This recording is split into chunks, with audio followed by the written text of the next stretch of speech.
So if you are watching this and you are still smoking weed, then please, I'm begging you, stop smoking weed. Because like 1 year ago or maybe 2 years ago, I was still like kind of an addict. I smoked pretty much every single day, or well, at least in season. Sometimes I was smoking once a week, sometimes like every single day. And my life was pretty horrible back then, but I kept lying to myself that weed was actually something good. um, because like, yeah, like I was working a 9 to 5 as a PE teacher that I didn't like, because I wanted to become a PE teacher because I liked sports and I liked helping people, but it wasn't really helping people. Or I was helping people, but it didn't feel like that, because the students, they didn't want to be helped, because it was something that they had to do, not something that they want to do. And when you are forced to do something, you know, you build kind of a resentment against it, even though it is fun, even though it is nice, because sports and play, you know, it is a fun thing to do, like playing soccer or football, um, like swinging with the ropes, you know, making flips. All of these things are pretty fun, but because it is something somebody has to do, then it doesn't become fun anymore. So I needed to force all of these kids to do something that they didn't want to do. And like, people can't force me to do something I don't want to do. That is why I'm an entrepreneur now. Like, I didn't want to work for somebody else, so I am working for myself now. And then I needed to do that to other kids, and I was like, man, every time like these arguments and this, like, this isn't for me. So I kind of hated my 9 to 5. I didn't like it. And so when I got home from my 9 to 5, you know, I wanted to escape reality because I was fully drained afterwards. So I wanted to smoke weed, I wanted to play video games, all of the bad stuff. But then my life like sucked even more, because that was like the only thing that I do. I was doing something I didn't like, and I was escaping something I didn't like by smoking weed and playing video games. But I knew, okay, like, other people have managed to get a better life. Other people manage to make money online. They can travel the world, you know, just like me. Now I'm in Brazil, sitting here in the chair in the beach. It's very soothing. And these things motivated me, because like, these were just normal people, you know. Even though you might think they have something special, everybody has something special. You have something special as well. You just need to find that one thing that makes you unique. But the point is, I felt like really inspired, and I thought, okay, you know, I am going to work towards my goals, because I was very ambitious. So I started to work towards my goals, but it was pretty difficult at first, because when you're trying something new, you will suck at it. Because you suck at it, you know, it will feel uncomfortable, and because it will be uncomfortable, you always feel like you want to quit, or at least in the beginning. That is what I've noticed. So, and it will pretty much feel uncomfortable for like the first 1000 hours. That is what I've noticed in many different things. When I was playing sports, you know, the first 1000 hours it kind of sucked, but I had an extrinsic motivation to keep me going. When I was playing sports, it was all about status, because if you were the fastest guy in the class, if you were the best at playing football, you know, you would get status from both the guys and the girls. So that was the extrinsic motivation to keep me going, until I didn't suck anymore, and I became better at it. I get a lot of positive rewards from that, and that is when I started to feeling intrinsically motivated to do it. But at the beginning, I didn't feel at all. Same with playing the guitar. You know, I wanted to play the guitar because I wanted to impress my parents, and I wanted to impress other girls.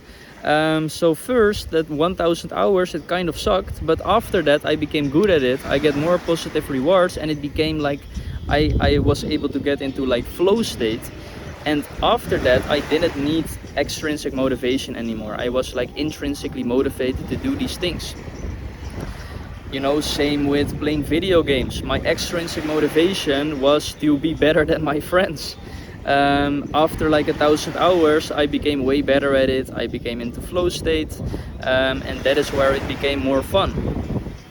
Same with business. So if you haven't spent 1,000 hours on it, you know, it will suck and you just need to go through it. The extrinsic motivation that kept me going was my goals.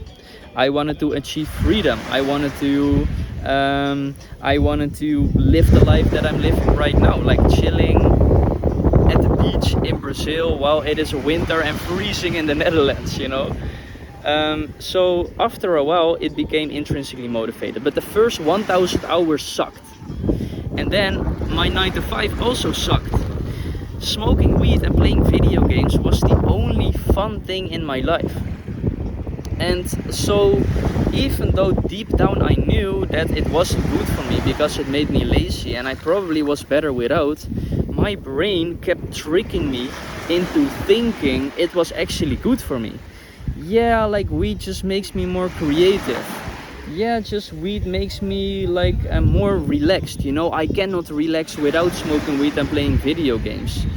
And all of these different things, like all of these different arguments, I'm sure for you have arguments and excuses as well, because more people who I spoke to have these arguments and excuses.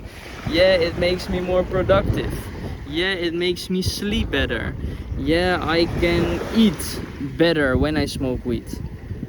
But if you are like depending your well-being on like a substance, then that is no good, and that is no good. But that is like besides the point. The point that I'm trying to make is, once I quit smoking weed and I basically made an agreement with myself, I would stop smoking weed until I have reached the goal, and that goal was 10k per month. That gave me like a kind of freedom, because I didn't have to let go of weed forever. And because like every time when I said to myself I will stop smoking weed forever, you know, I like some part of me, that part of me that was tricking myself into thinking that I needed it, it didn't want to let it go. So in times where I was in my weakest moment, where I was exhausted, where I was burnt out, where I didn't see any progress in my business, you know, I gave in and I was back to square one. So I couldn't make that agreement with myself, because every time I broke my agreement, my confidence and my self-esteem went lower and lower and lower.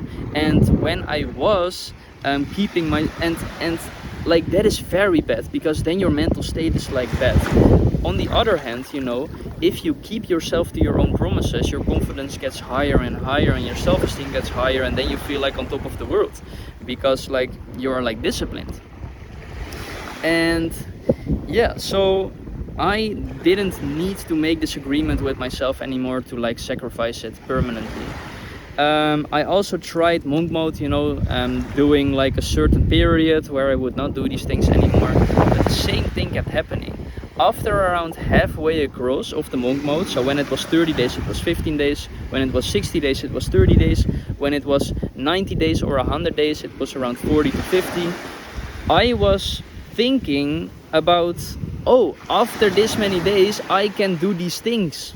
So I was giving my happiness to the future. Oh, after this 30 days I can be happy, I can finally smoke weed again. But then, because I was thinking about them, you know, I was getting certain emotions, the urges got like bigger, my productivity was basically nowhere to be found, and it was only a time before I had a setback or like a relapse. So when I finally made this agreement, this indefinite sacrifice, the sacrificing weed mainly until I've reached the goal, and that goal was 10k per month, that gave me so much freedom, because there wasn't a clear end goal, you know, a clear end date when I was able to smoke weed again. There also wasn't, I didn't have to let it go forever, because like some part of me didn't want to let it go forever.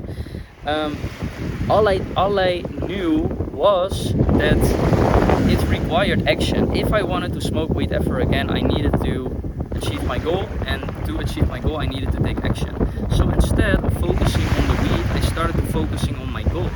And then I wasn't even thinking about the weed anymore. And I got so much momentum from my business. You know, my account on X was growing like rapidly.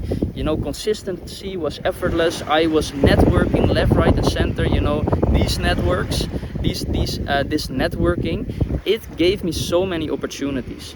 Because first of all, like, you will learn a lot. You will learn a lot from people ahead of you. You will learn a lot from people at the same level, because everyone has solved like a valuable problem. Everyone has gotten like a skill or an insight that you can learn from. But also from the people behind you, because teaching to the people behind you, you know, it makes you discover gaps in your knowledge. And if you are able to discover these gaps in your knowledge, then it is an opportunity to learn for you as well. So that is first, you learn a lot. Second of all is you will basically like gather a bunch of data. You know, I've hopped on many calls and with people who I've networked with, and I asked, hey, where are you now? Where do you want to go? You know, that creates a gap from where they are now to where they want to go.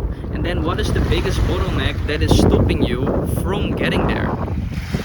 And when you ask these questions, then you know what people want and what you can help people with. So it also helps you in choosing a direction for your business.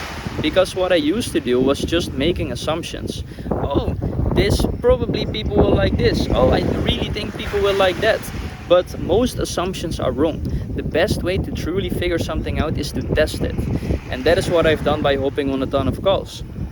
You know, also, I've gotten great opportunities. I found my mentors through calls, and those mentors were great because I could first have like a normal conversation with them to see what they can offer me before I invested like a lot of money in them. And I've also found clients for it, because like I could now say, okay, you have this problem, I really think I can help you, and this is exactly how I think I can help you, and this is the price that I will ask for it. And if the value that you are giving is way bigger than the price that you're asking for, it is a good deal for both, and that is how you make beautiful money. So just by being focused, by doing a lot of networking, by building my momentum, you know, with my social media accounts, I was seeing a ton of results. And the only reason was because I wasn't smoking weed anymore. And I did have a lot of relapses in the past, you know, and every time when I was smoking weed, you know, it was like from one bad habit comes the next. And yeah, it is true that when you smoke weed, like at the moment you're a bit more creative. But that creativity, you know, you don't need weed to get it. Like if you are sober for 5, 6, 7 months, what starts to happen is you will no longer be dependent on these different states anymore. Because like what starts to happen for me was I was just walking, you know, had a long walk in nature, and I just felt so present. Like I looked around and I saw like the tree, and this tree, like I saw it in like the 5th dimension or something like that. It was really there, and that is like the same state that I sometimes have when I smoke weed. But if you can experience a state with like a substance, you can access that state without it. And I really think the smoking weed and like I used ecstasy as well in the past, these things are great to realize that a certain state is possible. That a certain but like if you are experiencing that state, then that means deep down you have that state inside of you as well. So you can use tools like meditation, like being present, like mindfulness, all of these things to experience the same amount of state. The problem is with these substances, so the good thing is you will discover states. The bad thing is if you become dependent on it. That was never the goal in the first place. The goal was to test it, to experience it, and then to live it sober in the present. And as soon as I started to do that, you know, I wasn't happy or relaxed when I was smoking weed. I was happy and relaxed all the time. I wasn't present and in the moment when I was smoking weed. I was present and in the moment all the time. You know, so your base layer gets like risen to the top. And many times, yeah, I still had many times where I did think about like going back to it, because there is always this part of your brain who tries to convince you, you know, it's not that bad, maybe I can find a balance. But no, life is way much better without it. Like, once I stopped smoking weed, in 14 months, you know, I stopped smoking weed in September of 2024, and in November of 2025 I managed to get my first 10k per month. So, and in that moment, like, I could have done more. I wasn't really focused. So it really only takes like about 1 year of stop smoking weed, 1 to 2 years, in order to achieve your dream life. And now when I think back at it, yes, it used to feel like sacrifices, but now these things weren't sacrifices. And as soon as I've now reached my goal of 10k per month, you know, I'm not even tempted anymore to go back to it, because I knew what life was back then and I knew what life is right now. So I was at the barbecue, you know, here in Brazil. It is very normal that people smoke weed. So I was at the barbecue with a few other people, and over there everyone was smoking weed. And keep in mind, I was addicted beforehand, and I didn't even felt one urge, one temptation to go back to it. And it felt like pretty empowering, you know. To be able to say like, oh, I used to be very addicted, but everything can change. You know, you can change. Your actions can change, your thoughts can change, your emotions can change, even your identity can change. Because before, you know, I used to tell myself, oh yeah, I'm just a person who will always smoke weed, I'm very lazy, I have ADHD, so I'm very like distracted. Now I have the identity of, no, I'm not doing these things anymore. Like, I am advocating the sober life, and I'm very focused, you know. Even though I have ADHD, I am still able to focus. Yes, it was my biggest struggle. It was my biggest struggle and my biggest bottleneck. But whatever you are struggling with the most, you are the best at teaching it. This is what I've learned, because like my two biggest problems was I wasn't able to monetize. I was a beginner for like 15 months, you know, because like in the first 15 months I didn't earn a single dollar, even though I was trying. And my biggest problem, it was focus. So because I kept like focusing on the bad stuff, on the bad habit stuff. So these things were the things I struggled with the most. And now what do you think what the things is that I'm teaching and that I'm actually like earning a lot of money for? It is helping people get their first paying client and helping people become more focused, even though they have bad habits, even though they have ADHD. So yeah, like, if you struggle with something right now, like smoking weed, you know, and if you are struggling with it big time, and if you have certain problems that might be like, oh, I cannot be present, I don't know how to relax, I cannot sleep. Good. This is good that you are struggling with it, because now if you can solve it the good way without being dependent on weed, you know, you can teach it to other people and you can make a ton of money with it. So yeah, like, once again, if you are watching this and if you are still smoking weed, I'm begging you, please stop it.